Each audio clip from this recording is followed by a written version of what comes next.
necessidade de salvação e se inclinar à mensagem salvífica em Cristo Jesus, tá? Então, somente por causa de uma atuação prévia do Espírito Santo. Página 75, ó. 75. No Novo Testamento, o termo katisteme refere-se ao ato de uma pessoa que nomeia outra para um determinado cargo, não pela ação de quem o recebeu. Portanto, levando em conta que o termo usado ao referir-se à herança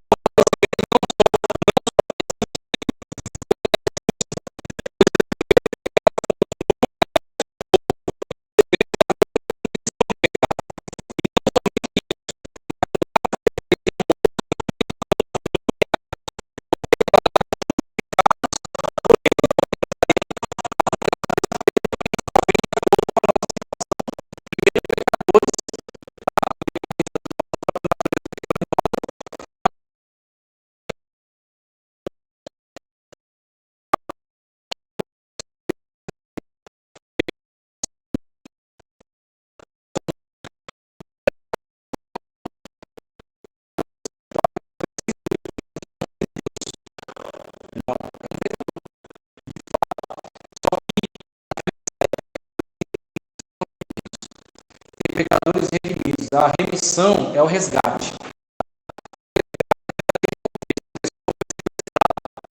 Tem que pagar o resgate para ser liberto. É a situação, a nossa antiga situação em relação à nossa pecaminosidade, a nossa separação de Deus e nossa condenação, tá? Então Satanás se aproveitava disso. Satanás instigava o pecado. E uma vez que a pessoa pecava, ele a acusava diante de Deus. Por isso o nome Satã, acusador, ou Diabolos, aquele que lança, tá? Lança em rosto, por exemplo, tá? Então temos essa dinâmica. O diabo instiga, né? Tenta, e uma vez que a pessoa cai, ele acusa.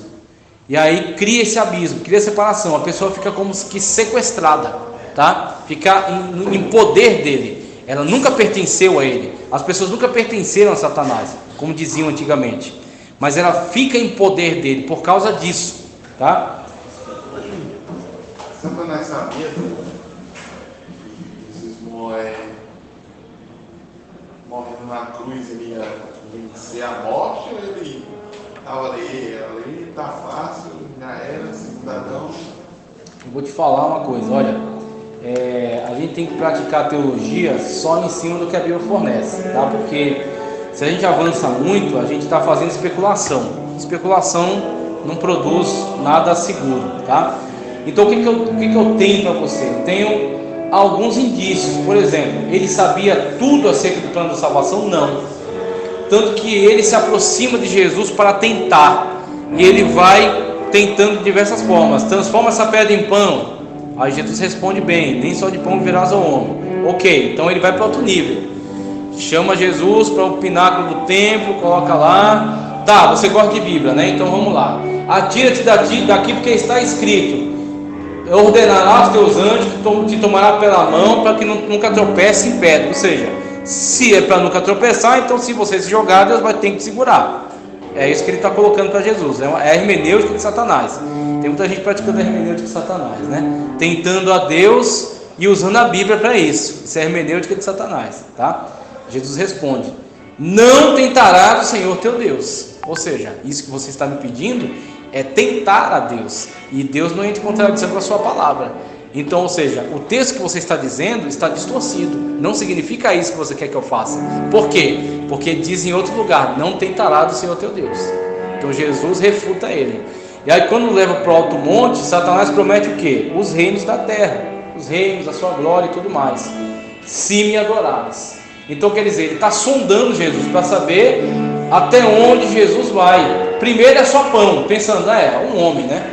Deus mandou aí um homem para fazer uma obra, uma grande obra. Então ele está com fome, vamos ver se ele come pão, se ele obedece minha ordem, né? Usando indevidamente o poder de Deus e o benefício próprio. Jesus respondeu: com Bíblia. Aí ele levou para outro nível. É Bíblia? Então vamos, é Bíblia. Vamos ver se você manipula a Deus em seu próprio benefício, utilizando a Bíblia. Jesus refutou. Num outro momento, ele ofereceu a Jesus a glória do mundo tá certo? Os seus reinos em troca de adoração. E aí Jesus usa nem Bíblia e fala: vai-te, Satanás, porque o Senhor adorará e somente a ele servirás. Tá? Então ele repreende Satanás e apresenta a fundamentação: vai-te, Satanás, porque o Senhor teu Deus adorará e somente a ele servirás. Então, olhando essa gradatividade, você vê, Satanás estava querendo saber quem é esse cara e qual é o tamanho do seu alcance, do seu poder. Num último momento, Satanás oferece o que?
Sabia, inclusive, por isso que ele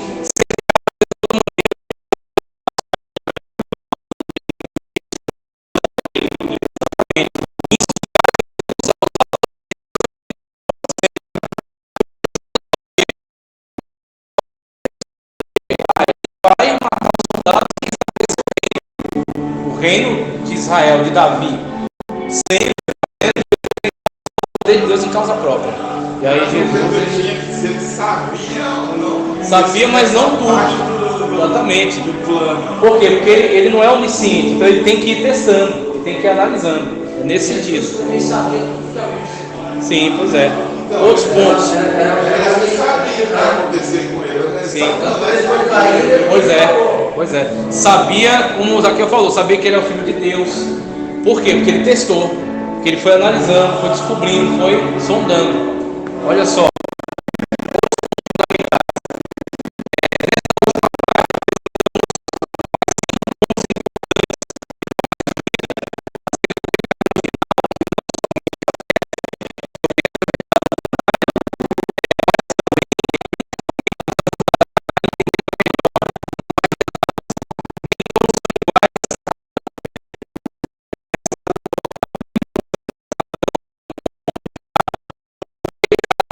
O homem, a terra amaldiçoada, a impecabilidade em relação a tudo isso. Muitos não pecaram à semelhança de Adão, mas manifestaram a natureza pecaminosa. Então essa é a questão, não é a questão de você falar, não, Adão fez isso, alguém fez isso igual a ele. Não é essa a questão. Não é questão de saber, não, pecou nisso aqui, então todos que pecaram nisso aqui pecaram como Adão. A questão não está nisso, a questão está muito mais profunda que isso. Adão desobedeceu a Deus e pecou. Uma vez que ele assim o fez, ele decaiu, teve o lapso, teve a queda. E essa queda ocasionou condenação sobre ele e sobre todos aqueles que vêm da sua descendência, todos aqueles que são seus descendentes. Então a pecaminosidade foi comunicada, a pecaminosidade está espalhada, está difundida. Todos pecaram e destituídos estão da graça de Deus, da glória de Deus, tá? Então a pecaminosidade foi comunicada. A partir da comunicação dessa pecaminosidade e da distorção da natureza, você vai ter o pecado se manifestando de diversas formas, em diversos momentos. Tem pessoas que o pecado dela vai ser na área sexual, principalmente, também em outras, mas principalmente na área sexual. Como? Vai ser homossexualidade, vai ser perversão, vai ser lascívia, vai ser diversos tipos de pecaminosidade. Então o cara é um adúltero, é heterossexual, mas é um adúltero, é pecador. Não, o cara ele é fiel, mas ele é homossexual, é pecador. Por quê? É uma distorção da criação original. A criação original é um macho e uma fêmea. Aquilo que atenta contra isso, distorção da criação original. Pecado, hamatia, errar o alvo, sair do propósito original de Deus.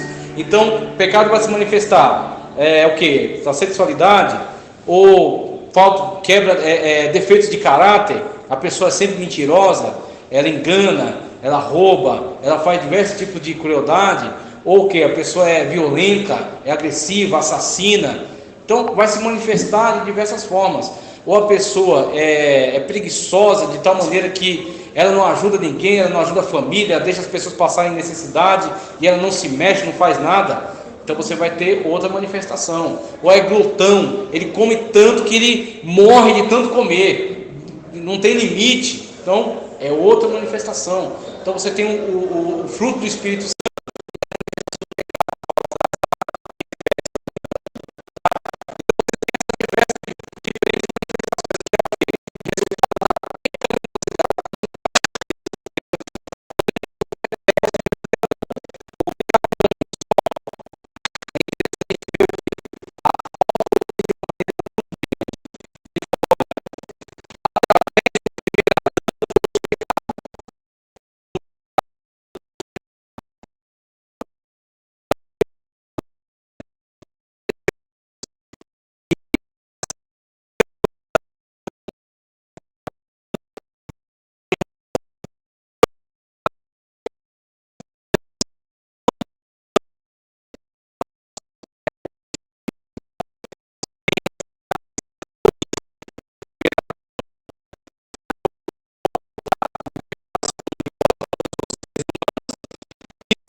O corpo de Jesus e o Logos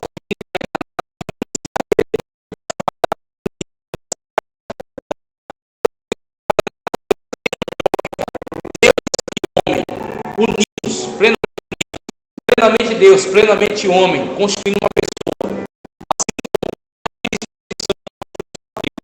Tá? 3 pessoas, Pai, Filho e Espírito Santo, mais uma essência, um só Deus. Em Jesus isso também acontece. Plenamente divino, plenamente humano, unido hipostaticamente, a união hipostática, que produz o que? Essa união perfeita, a natureza teantrópica, na qual Jesus é uma pessoa com 2 naturezas. Jesus não é 2 pessoas, como dizia, vou lembrar o nome dele? Vou lembrar? Não vou lembrar?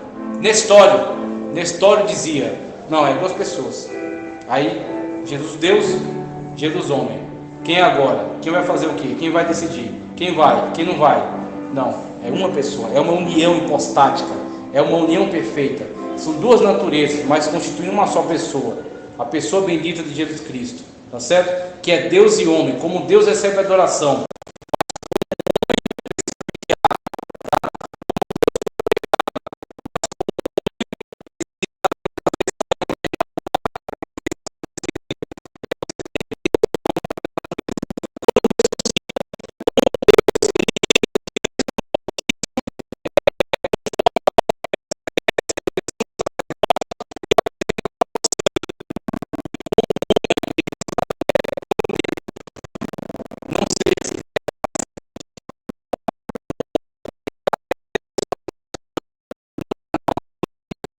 A natureza ele é chamado de primícia desse, porque ele é o primeiro que ressuscitou na condição na qual nós seremos posteriormente apenas, tá? O segundo Adão é por meio de quem todos serão restaurados, aqueles que crerem no seu nome. Aquele que crê será salvo, aquele que não crê já está condenado. É nessa situação. A terra é amaldiçoada porque o homem é a coroa da criação. O homem no sentido de antropo, de humanidade, tá? Porque andros é sexo masculino, tá? Aí tem também, tem que eu esqueci agora, sexo feminino, guiné, coisa assim. E antropo é humanidade. Então, a humanidade é a coroa da criação. Depois de Deus criar todas as coisas, criou os seres humanos e colocou no jardim do Éden. É a coroa da criação. Quando o homem cai, toda a natureza sofre junto com ele, com a sua queda, é atingida pela sua queda. a terra lhe produzirá espinhos e cardos, como Deus diz para Adão, tá? E Paulo, se eu não me engano, diz que a terra geme aguardando o momento da sua restauração. Então a terra também passará por uma restauração, por uma transformação, ok? Então temos o pecado da humanidade, como consequência a distorção também de toda a natureza. A impecabilidade de Cristo, por quê? Por que a impecabilidade de Cristo? Por causa da sua natureza. Ele era humano, sim, mas ele era humano conforme a criação original de Deus, não conforme, não veio de carne e sangue, não veio da vontade do varão, e sim de Deus, o Espírito Santo que gerou no ventre de Maria Jesus sem pecado. Então ele não foi atingido pela pecaminosidade humana. Então Jesus, ele não tinha pecado. Ele tinha limitações e sofrimentos decorrentes da natureza humana, sim. Sofria, sentia sede, sentia fome, sentia cansaço, naturais de uma natureza humana, de um corpo humano, de um ser humano. Mas ele não tinha pecado, não era atingido, contaminado pelo pecado. E a justiça de Deus que permitiu ao Adão, que permitiu ao pecado de Adão passar a outras pessoas, precisa ser preservada, porque somente Deus conhece as implicações da estrutura existencial pertinente ao homem.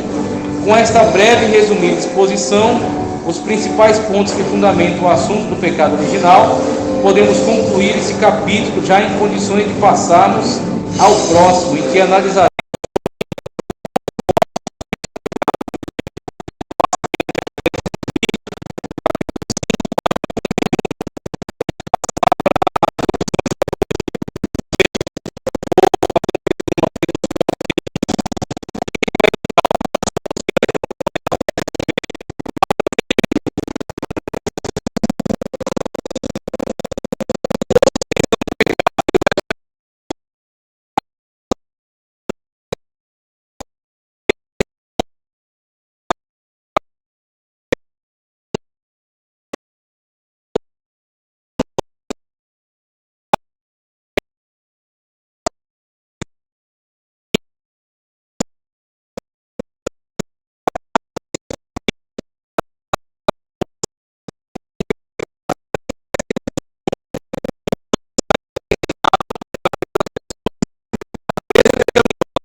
cheirosinho, tá? Que você pega no colo e a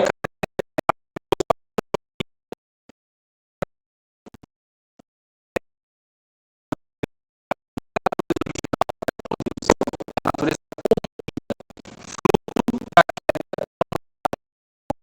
é comunicada de geração em geração. A pessoa já nasce pecadora. O homem não peca pecador, não, perdão, é ao contrário. O homem não é pecador porque peca. O homem não é pecador porque peca. O homem peca porque é pecador. Nasce pecador. A sua natureza é pecaminosa. Só se livrará disso na glorificação. Mas aí você está dizendo que todos é pecador ou todos vivem no ser que não precisa de salvação. Mas a morte de Cristo não aniquilou. Religação com Deus e remissão do pecado. A eliminação do pecado é na glorificação. A glorificação é a eliminação do pecado. O pecado está em nós e tem que ser controlado. É nesse sentido, tá? Falando mal aqui é como se fosse um pitbull já. Aí tem que ser controlado. É exatamente. A justificação de Cristo é diante de Deus. É para que a gente tenha comunhão e sejamos remidos pelo seu sangue. É nesse sentido, tá? A realidade da morte como resultado do pecado. Então veja, morte, como Paulo diz, o salário do pecado é a morte. Então o salário o que é? Salário é retribuição. Por que você recebe salário?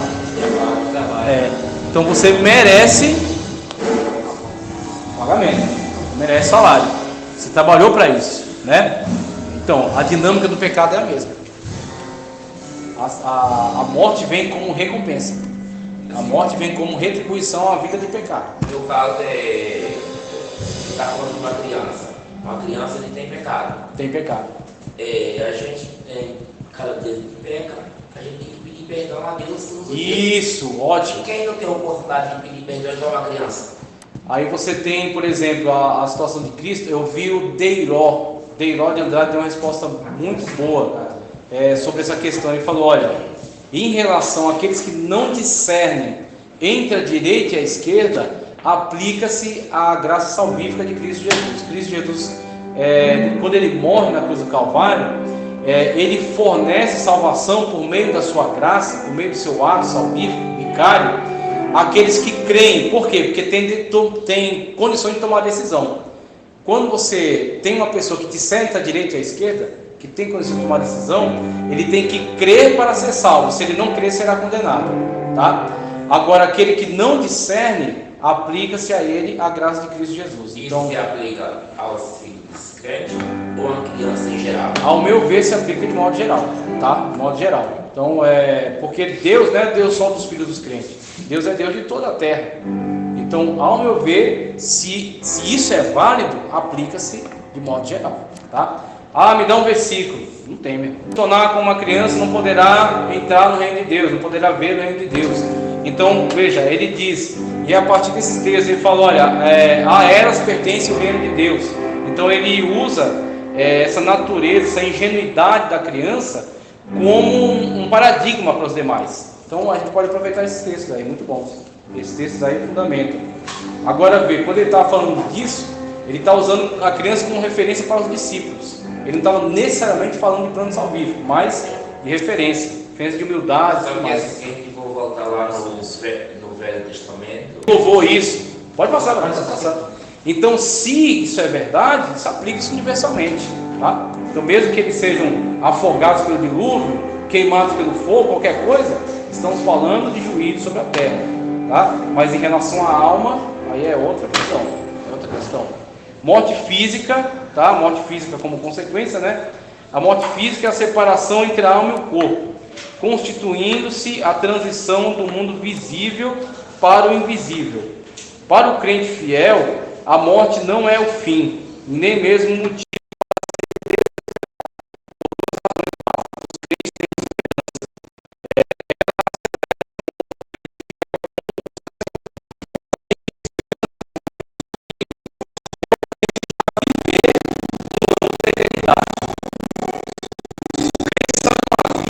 Onde ele ainda é pecador, e ele tem que sujeitar a sua carne. E João ainda diz assim, ó: filhinhos, não pequeis, mas se pecares, todavia, no entanto, por uma deslize, uma falha, mas se pecares, tens um advogado diante.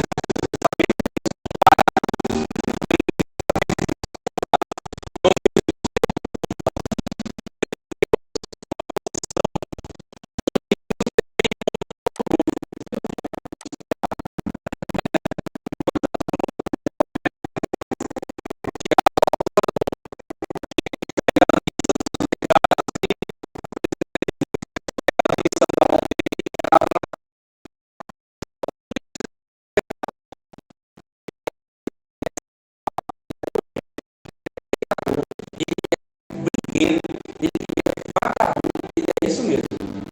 Só que eu comprei na cruz do Calvário, é meu.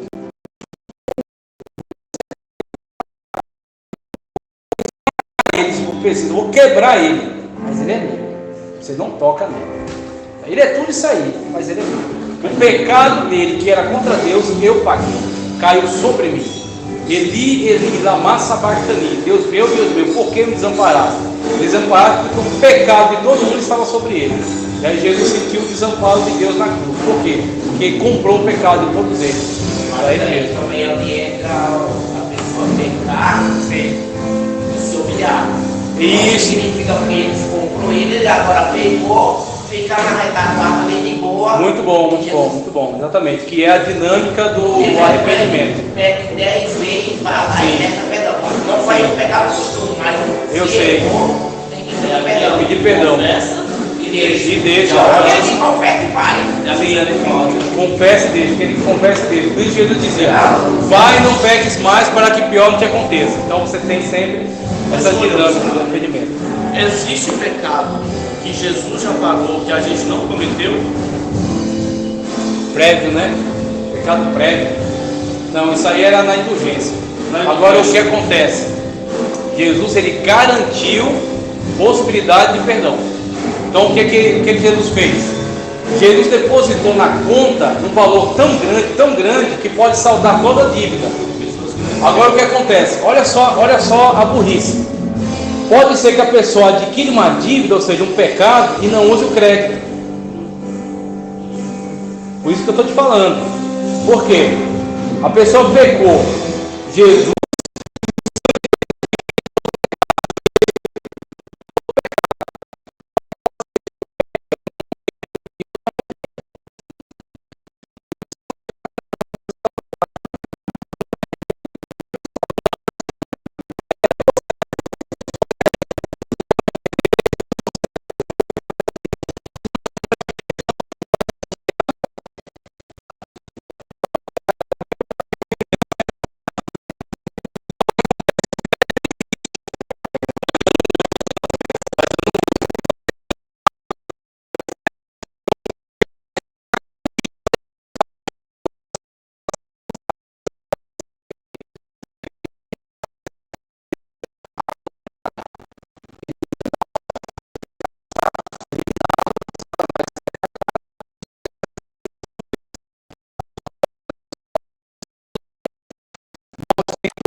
física,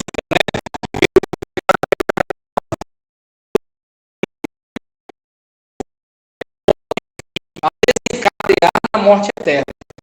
A primeira morte física, tá? A segunda morte, a morte uma morte eterna. Então, quando Adão peca, a primeira situação não aconteceu nada, aconteceu uma mudança interna, no sentido deles agora sentirem vergonha um do outro, mas não foi dito que ia morrer. Aí que tá, morreu, só que morreu espiritualmente, e essa morte espiritual, se não restaurada, se não eliminada, né? Essa morte, se não reconstituída e ressuscitada essa relação com Deus, acarretará também numa morte eterna. Então houve uma morte espiritual, perda de comunhão com Deus. Houve uma morte física, quando eles morreram fisicamente, de fato. E se eles não houvessem se arrependido, isso acarretaria numa morte eterna. Uma morte eterna que é uma separação eterna de Deus, uma condenação no lago de fogo, né? Varão, você tem liberdade para falar, para opinar, tá certo? Tem total liberdade aqui. A extensão do pecado é aquilo que a gente já estava discutindo aqui.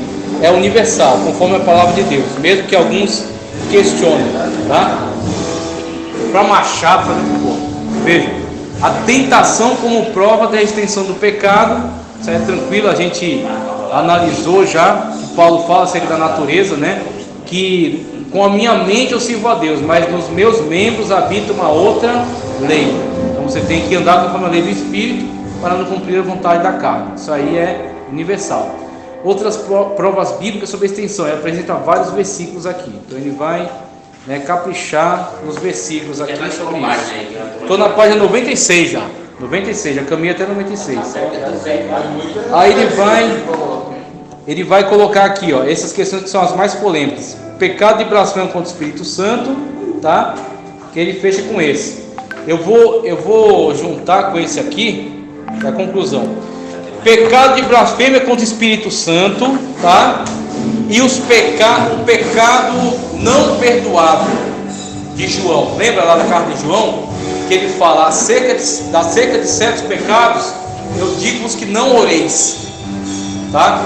Então você tem pecado como blasfêmia contra o Espírito Santo e os pecados imperdoáveis de João, né? Lá na segunda carta de João, se não me engano, né? você tem blasfêmia contra o Espírito Santo. Qual era o contexto? Jesus alertando quem? Os fariseus. Quem é os fariseus? Mestres na lei.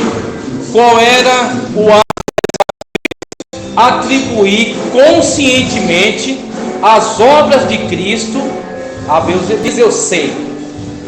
Pegou essa? Você perdeu achando, então glória a Deus. Desculpa. Perdão. Veja só. Sabemos que és mestre de Deus. Não diz eu sei, sabemos. Por quê? Tinha outros ali. Só que o quê? Na boca pequena, né? No cochicho, não abriu o jogo. Porque se abrisse o jogo, ó, expulso. Que nem o Jairo. Jairo foi pedir a Jesus curar sua filha. Ele jogou para cima os seus títulos. Jogou para cima. Por quê? Foi ter com Jesus. Ter com Jesus não. Ele foi adorar Jesus. Ele jogou os pés de Jesus. Tá? Então sabemos. Por quê? Outras pessoas também sabem. E depois no escondidinho à noite. Escondido. Então Nicodemo diz: a gente sabe que você é de Deus. Ele estava com quantos anos? Eu sou ruim nisso, em dados. Estava no meio.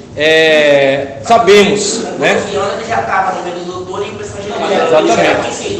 Não, mas ali não era um conhecimento geral. Alguns conheciam, por exemplo, os doutores e tal. Naquele momento se destaca ali também. Mas aí depois você vai ter um período longo. Você vai ter um período longo em que ele está serrando madeira. Então, meio que. Exatamente. Então, ó, sabemos que és mestre vindo de Deus. Uma vez que esse sabemos diz, olha, outras pessoas também sabem. E sabem por quê? Por causa dos sinais, das obras que você faz. Curar um cego de nascença, algo que nunca foi visto, né? Então, diante disso, você tem o quê? Atribuição consciente das obras de Deus a Beelzebub, tá? Isso é blasfêmia para o Espírito Santo. Quando uma pessoa chega desesperada até você dizendo: meu irmão, eu blasfemei contra o Espírito Santo, o que eu vou fazer? Só o arrependimento, só a tristeza, o desespero dela já é sinal de que ela não blasfemou. Porque quem blasfema contra o Espírito Santo está blasfemando conscientemente. Ele já foi crente, ele já serviu a Deus, ele já conhece a palavra, e mesmo assim ele diz: pertence a Beelzebub, ou não foi sobrenatural, ou não foi Jesus, ou é mentira, ou é invenção da igreja atribuindo alguma coisa a Jesus. Então tem muitas pessoas blasfemando contra as obras de Jesus, contra o Espírito Santo, atribuindo aquilo a Beelzebub ou atribuindo aquilo à invenção. A teologia liberal hoje, ela é um perigo. Por quê? Ela duvida, ela nega as obras sobrenaturais de Jesus. Opa! Se você está negando que Jesus andou sobre as águas, está dizendo que Jesus não andou sobre as águas, está dizendo que Jesus não ressuscitou cego, não ressuscitou morto, não curou cego de nascença, o que você está dizendo?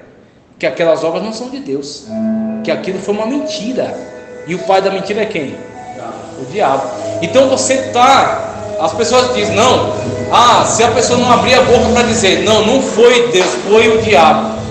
Não é só isso aí. Às vezes você atentar contra aquele relato da Sagrada Escritura, dizendo que aquilo é uma invenção, você está atribuindo aquilo a pessoas mentirosas, e está dizendo que o diabo falou através delas. Você está blasfemando contra o Espírito Santo. Muitas dessas pessoas que aderem à teologia liberal estão correndo um grave risco de se tornarem pessoas blasfemas contra o Espírito Santo, pessoas que vão adentrar por pecados irreversíveis, tá? E aí eu ajunto isso com a questão de João, da carta de João, onde ele fala acerca de alguns pecadores: digo que não oreis e que nem o cumprimenteis. A gente olha para a carta de João e olha para o texto de Hebreus, acerca daqueles que um dia provaram o dom celestial, as bênçãos futuras e caíram, não podem mais ser restaurados. Do que estamos falando? Estamos falando de apostasia. Uma coisa acaba estando conectada com a outra. Por quê? O apóstata é aquele que conhece o Evangelho, é aquele que provou das bênçãos celestiais, é aquele que provou da esperança futura e caiu.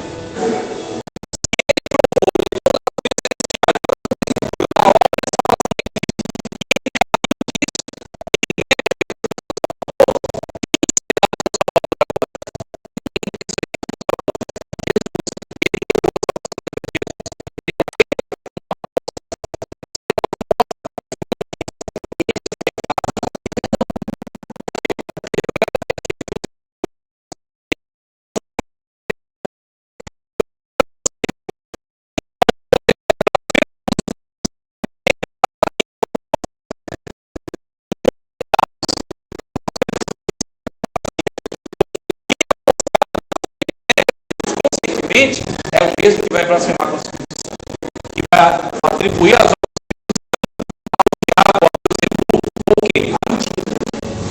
Você tem, sabe quem enquadrado nesse tipo de categoria? Muitos teólogos de altas condecorações, de alta patente, doutor, pós-doutor, PhD, ThD, em grandes institutos de teologia, dizendo: a Bíblia tem que ser desmitologizada, a Bíblia tem que ser atualizada. Muitos desses camaradas aí são apóstatas, blasfemos contra o Espírito Santo, pessoas sem Deus e sem salvação. Então temos que tomar muito cuidado com isso, porque o pecado se manifesta de diversas maneiras e em diversos contextos, tá ok? Então a gente encerra aqui Hamartiologia, encerrado. Vamos na introdução, na página 4, que diz o seguinte, ó.